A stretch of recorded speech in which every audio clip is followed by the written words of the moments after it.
नमस्कार, मैं जनवक्ता शिवम गौतम और सुशांत सिंह राजपूत के आत्महत्या मामले में एक बड़ा मोड़ अब आ गया है। इस मामले को लेकर कोर्ट में भी मामला पहुंच चुका है। दूसरी तरफ इसी को लेकर डॉक्टर सुब्रमण्यम स्वामी, जो अपने विशिष्ट विचारों के लिए जाने जाते हैं, तमाम जो लड़ाइयाँ लड़ते हैं वो भ्रष्टाचार के खिलाफ और ऐसे मामलों को उठाते रहे, उन्होंने इस मामले को लेकर प्रधानमंत्री को एक पत्र लिखा था और उस पत्र की अब पावती यानी कि रिसीविंग उनको मिल गई है, जिसमें प्रधानमंत्री ने उस पत्र के मिले जाने की सूचना डॉक्टर स्वामी को दी है। इसका मतलब ये है कि जिन बातों को डॉक्टर सुब्रमण्यम स्वामी ने प्रधानमंत्री के सामने उठाया है, अब प्रधानमंत्री उससे पूरी तरीके से अवगत हैं और ये अधिकृत रूप से स्वीकार भी किया है उन्होंने। दरअसल प्रधानमंत्री का पत्र डॉक्टर स्वामी को 20 जुलाई को मिला है और इससे पहले जो पत्र लिखा था डॉक्टर सुब्रमण्यम स्वामी ने, वो 15 जुलाई को लिखा था और इसके बाद में इसको पढ़ने के बाद प्रधानमंत्री ने कहा है कि स्वामी जी, मुझे आपका पत्र मिल चुका है और मैं इसको देख रहा हूँ। इसका सीधा मतलब है कि अब इस पूरे मामले में जो कुछ मुंबई की पुलिस कर रही है उसकी जानकारी प्रधानमंत्री को हो चुकी है। जो पत्र डॉक्टर स्वामी ने लिखा था उसमें उन्होंने स्पष्ट किया था कि आपको शायद पता चल गया होगा कि सुशांत सिंह राजपूत नाम का जो एक अभिनेता था, उसकी आकस्मिक मृत्यु हो गई और उसको लेकर बहुत से लोगों ने यह दावा किया कि उसने आत्महत्या की है। ये जो शब्द हैं इन पर ध्यान दिया जाए, क्योंकि शब्दों का ही पूरा खेल है और जो शब्द उन्होंने पत्र में लिखे हैं वो स्पष्ट तौर पर वो शब्द हैं जिन पर कोर्ट में भी बहस हो सकती है और जिनके आधार पर यह पूरा केस निर्भर करेगा। उन्होंने कहा कि जिस तरीके से ये दावे किए जा रहे हैं और इसको लेकर मुंबई पुलिस जांच भी कर रही है, लेकिन तमाम लोग हैं जो इस मामले में सीबीआई जांच की मांग और निष्पक्ष जांच की मांग कर रहे हैं, क्योंकि ऐसा लगता है कि बॉलीवुड में जो दुबई से कई सारे गैंग उसको ऑपरेट करते हैं, उनके दबाव में इस पूरे मामले को आत्महत्या का मामला बनाने की कोशिश की जा रही है। और तमाम ऐसे सबूत और रिसर्च है जो मेरे एसोसिएट इस्करण भंडारी, जिन्होंने केस भी फाइल किया हुआ है, उनके पास है, जिसमें तमाम जो सोशल मीडिया की तमाम ऐसी इनपुट्स हैं, उसके अलावा जो फुटेज हैं और भी कई सारे जो चीज़ें हैं जो इलेक्ट्रॉनिक मीडिया में हैं, वो सारी चीज़ें भी ऐसी हैं जो इस बात की तरफ इशारा कर रहती हैं कि ये आत्महत्या नहीं है और इसको लेकर सीबीआई की जांच होनी चाहिए। महाराष्ट्र गवर्नमेंट इसको लेकर सीबीआई जांच की मांग नहीं कर रही है, वो केवल अपनी तरफ से जांच कर रहे हैं और इसमें वो इस पूरे मामले को आत्महत्या मानने की एक तरीके से पुष्टि करते हुए नजर आ रहे हैं। और इसको लेकर डॉक्टर सुब्रमण्यम स्वामी ने आगे कहा कि मुझे उम्मीद है कि चूंकि आप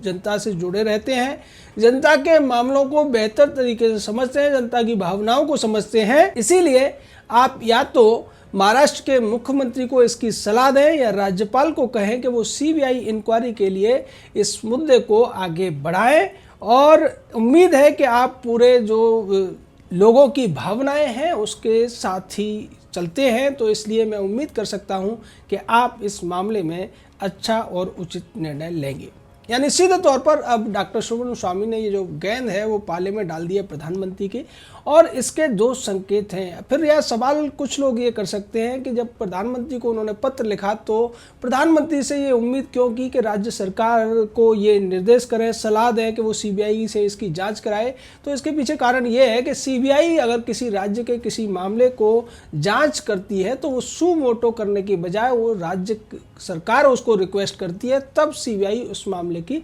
जांच कर सकती है। ऐसा जो प्रोटोकॉल के हिसाब से, प्रोसीजर के हिसाब से, और इसी वजह से डॉक्टर सुब्रमण्यम स्वामी ने एक ट्वीट भी किया और उसमें उन सभी लोगों को कहा जो कि सुशांत सिंह राजपूत के मामले की जांच कराना चाहते हैं और इस मामले में दूध का दूध पानी कराना चाहते हैं, साथ ही जो दोषी लोग हैं उनको सजा दिलवाना चाहते हैं, उनसे उन्होंने कहा है कि वो अपने अपने सांसदों से कहें कि वो इसी तरीके के पत्र प्रधानमंत्री को लिखें, महाराष्ट्र सरकार को लिखें, जिससे कि महाराष्ट्र सरकार के ऊपर दबाव बन सके और उसके तहत कार्रवाई आगे बढ़े, सीबीआई की जांच हो सके। डॉक्टर सुब्रमण्यम स्वामी ने जो दिशा दिखाई है, उम्मीद है कि सुशांत सिंह राजपूत के जो फैन हैं, जो तमाम लोग हैं जो चाहते हैं इस तथाकथित आत्महत्या की सही तरीके से जांच हो और इसके लिए जो दोषी लोग हैं जिनके नाम उछलकर सामने आ रहे हैं, महेश भट्ट हो या सलमान खान जैसे, करण जौहर जैसे लोग हों, शाहरुख खान जैसे लोग हों या दूसरे जितने भी लोग हैं, सोनम कपूर जैसे लोग, आलिया भट्ट जैसे लोग, जिनके ऊपर ये आरोप लग रहे हैं कि उन्होंने इतना टॉर्चर किया था, इस तरीके से भेदभाव किया था, एक शौक दिया था सुशांत सिंह राजपूत को, उन सभी के खिलाफ जांच हो चुके और उन तमाम डायरेक्टर्स के खिलाफ भी जो सुशांत सिंह राजपूत के साथ में घिनौना खेल खेलने की कोशिश कर रहे थे। तो ये बहुत बड़ी खबर है और इसके बाद उम्मीद की जा सकती है कि जल्द ही इस मामले में अब जो लीपापोती करने की कोशिश महाराष्ट्र सरकार और महाराष्ट्र पुलिस कर रही थी वो नहीं कर पाएगी। जल्द ही सीबीआई के तरफ भी ये मामला बढ़ता हुआ दिखाई दे रहा है। कंगना रनौत जो इस मामले को उठाने में सबसे आगे रही हैं, उन्होंने भी इस बात को लेकर प्रधानमंत्री का शुक्रिया अदा किया है और आज ही सुशांत सिंह राजपूत की आखिरी फिल्म दिल बेचारा हॉट स्टार पर रिलीज हुई और इसको तमाम लोगों ने देखा और देख भी रहे हैं। इस फिल्म में क्या खास है वो भी हम आपको बताएंगे, इसका रिव्यू भी आपको देंगे और इस फिल्म को आपको क्यों देखना चाहिए, क्या ऐसा है जो इस फिल्म को खास बना देता है, वो भी हम बात करेंगे। और बात करेंगे उन लोगों की भी जो इस पूरे मामले को, जिनकी तरफ इशारा किया डॉक्टर सुब्रमण्यम स्वामी ने कि क्यों वो इस मामले को दबा देना चाहते हैं और इस सुशांत सिंह राजपूत की मृत्यु के बहाने एक बड़ा प्रश्न भी उठकर आ गया है कि जो आईएसआई का जो लिंक है बॉलीवुड के तमाम लोगों के साथ, इस पर हमने पहले भी वीडियो बनाए थे, किस तरीके से टोनी असाई हो या फिर जो अनिल मुसर्रत करके जो व्यक्ति है जिसकी बेटी की शादी में अनिल कपूर, सोनम कपूर और तमाम शाहरुख खान से लेकर तमाम लोग उससे मिलते रहे हैं, अक्षय कुमार जैसे लोग भी उसके साथ दोस्ती निभाते रहे। तो इन चीज़ों को लेकर भी जय पांडा जो बीजेपी के सांसद हैं उन्होंने भी प्रधानमंत्री से मांग की थी और गृह मंत्रालय ने इसको लेकर एक नोटिस भी जारी कर दिया था। तो उम्मीद है कि अब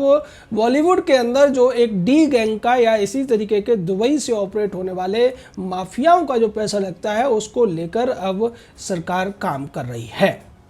बात करते हैं दिल बेचारा फिल्म की। अच्छी फिल्म है, 2 घंटे की फिल्म है, बहुत ज़्यादा लंबी नहीं है, लेकिन शुरू से लेकर आखिर तक जैसे ही आप इस फिल्म को देखना शुरू करते हैं तो जब तक पूरी नहीं कर देते तब तक आपको ये बांधे रखती है। और इसमें एक्टिंग की अगर बात की जाए, सुशांत सिंह राजपूत अपनी एक्टिंग का लोहा पहले ही मनवा चुके हैं। साथ ही जो एक्ट्रेस है यानी कि जो अभिनेत्री है संजना सिंह, उसकी एक्टिंग भी बहुत अच्छी इसमें रही है। साथ में सपोर्टिंग जो आर्टिस्ट हैं उनकी एक्टिंग भी लाजवाब है। साथ ही साथ इसका जो टॉपिक है ये वही है, कुछ कुछ मिलता जुलता है कि जब व्यक्ति चारों तरफ से हताश हो जाता है, व्यक्ति को जब ये पता चल जाए कि उसकी मौत बहुत जल्दी होने वाली है, तब किस तरीके से उस पर चीज़ें वो उसके इमोशंस पर प्रहार करती हैं, उसके जो रिलेशनशिप है उसमें कितने बदलाव आते हैं और किस तरीके से आदमी सोचने लगता है, वही इस फिल्म में दिखाने की कोशिश की गई है। एक लड़की है जिसको पता चलता है कि उसको थायराइड का कैंसर है और उसके बाद वो एक तरीके से इसी बात को लेकर परेशान है कि मेरे बाद मेरे परिवार वालों का क्या होगा, वो कैसे झेलेंगे, किस तरीके से रिएक्ट करेंगे, और इसी परेशानी में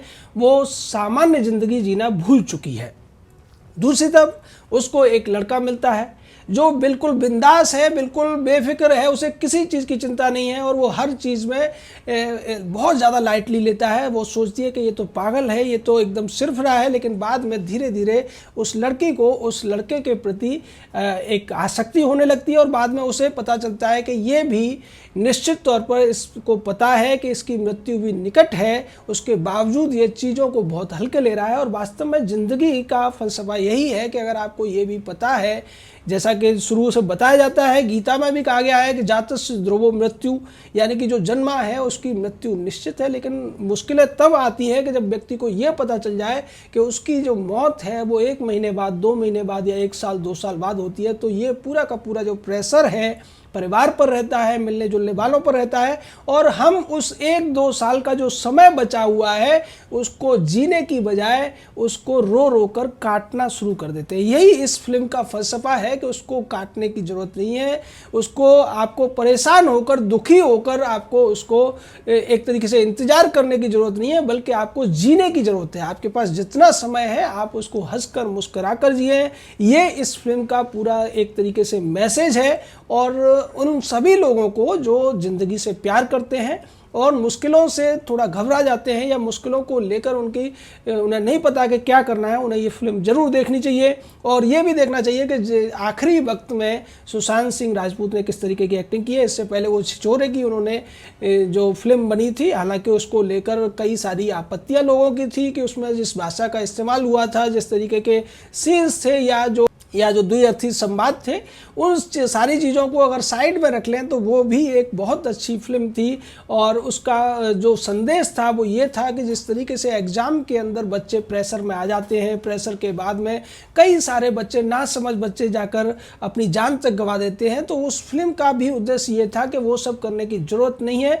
ज़िंदगी में आप बड़ा लक्ष्य रखिए, लेकिन छोटा अगर कुछ प्राप्त होता है तो उसको भी पाने के लिए आपको हमेशा तैयार रहना चाहिए, क्योंकि ज़िंदगी इसी का नाम है। और ज़िंदगी में सभी को सब कुछ बड़ा नहीं मिलता है, बल्कि छोटा बड़ा सब कुछ होता है ज़िंदगी में। और दुनिया में अगर इंसान है तो उसके अलावा भी तमाम जीव जंतु हैं, और वो सभी कितने बेफिक्र होकर अपनी ज़िंदगी को जीते हैं। यही संदेश चाहे छिछोरे हो या फिर अभी जो चल रही है दिल बेचारा, वो फिल्में देने की कोशिश करती है। और इन चीज़ों को हमें लाइटली लेना चाहिए और ज़िंदगी को जैसे है उस तरीके से स्वीकार करना चाहिए, क्योंकि किसी भी व्यक्ति को उसकी लाइफ उसके हिसाब से नहीं मिल सकती या उसके माँ बाप के हिसाब से नहीं मिल सकती। परिस्थितियाँ अपने हिसाब से बदलती हैं, मनुष्य को उनके हिसाब से बदलना पड़ता है, न कि परिस्थितियों को मनुष्य के तौर पर बदलना पड़ता है। तो इस तरीके से सुशांत सिंह राजपूत एक अच्छे अभिनेता की इतनी आकस्मिक मौत हुई, इतने अच्छे एक्टर की। तो आपको भी अगर सुशांत सिंह राजपूत की एक्टिंग का देखना है कि वो किस लेवल के एक्टर थे, तो आप इस फिल्म से भी, इस मूवी से भी पता कर सकते हैं। साथ ही साथ जिस तरीके की जो खबर है कि अब प्रधानमंत्री को भी इस पूरे मामले से अवगत कराया जा चुका है। उम्मीद है कि इस करण भंडारी के माध्यम से डॉक्टर सुब्रमण्यम स्वामी इस मामले को अदालत में भी इसके अंजाम तक लेकर जाएंगे। और साथ ही साथ सीबीआई की मांग का दबाव भी है। अब चूंकि डॉक्टर सुब्रमण्यम स्वामी एक राज्यसभा सांसद मात्र नहीं है, वो एक बहुत बड़े विद्वान हैं और इस बात को प्रधानमंत्री भी समझते हैं। प्रधानमंत्री ने उनके अंडर में काम भी किया है, तो अगर उन्होंने कोई मुद्दा उठाया है, इसका जो प्रेशर है, इसका जो एक प्रभाव है, वजन है उनकी बात में, उस बात को समझते हुए ऐसा उम्मीद है कि जल्द ही इस मामले में सीबीआई जांच शुरू हो जाएगी। जय हिंद, जय भारत।